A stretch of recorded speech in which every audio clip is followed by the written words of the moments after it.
గెలిచిన అభ్యర్థి దగ్గరికి పోయి సార్ మరి మా దిక్కు నల్లాలు వస్తలేవు అని అంటే, నల్లాలా 3000 ఇత్తిగారా నీకు ఓటుకు, అంతే సింపుల్గా. నీకు ముఖం లేదుగా, నీ ముఖం చెడిపోయింది. ఇక్కడ నీ పిల్లల భవిష్యత్తు, నీ గెలిపించి అంటే నువ్వు ఓటేసినటువంటి పార్టీ లేదా ఆ నాయకుడు నీ బిడ్డల భవిష్యత్తును ఏమైనా ఆగం చేసిందా? నీ బిడ్డల భవిష్యత్తుకు ఏది బాగుంటుంది? ఎవరైతే నీ పిల్లల భవిష్యత్తు కోసం బంగారు బాట వేసే ప్రభుత్వాన్ని నడిపిస్తారు అనేటువంటి ఆలోచన.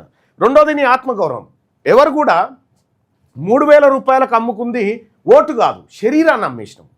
మన శరీరాన్ని, మన ఆలోచనను, ఆత్మగౌరవాన్ని, నిజంగా నిజాయితీతో ఓటేసినటువంటి వాడు ఏం చేస్తాడంటే, నాయకుడు ఎవరైనా ఇంటికి వచ్చి ఇగో డబ్బులు తీసుకొని నీకు ఓటేయి, నాకు ఓటేయి అని చెప్పాను అన్నాడు అనుకో, నీ డబ్బులు ఏమని కావాలవా, సకా పని చేయను అని అన్నాడు అనుకో, అతన్ని చూసి 4 సంవత్సరాల 364 రోజులు భయపడతాడు నాయకుడు. ఎవరు నిజాయితీగా ఉన్నోని చూసి 4 సంవత్సరాల 364 రోజులు భయపడుతూనే ఉంటాడు. 5 సంవత్సరాల పాటు భయపడుతూనే ఉంటాడు అతనికి.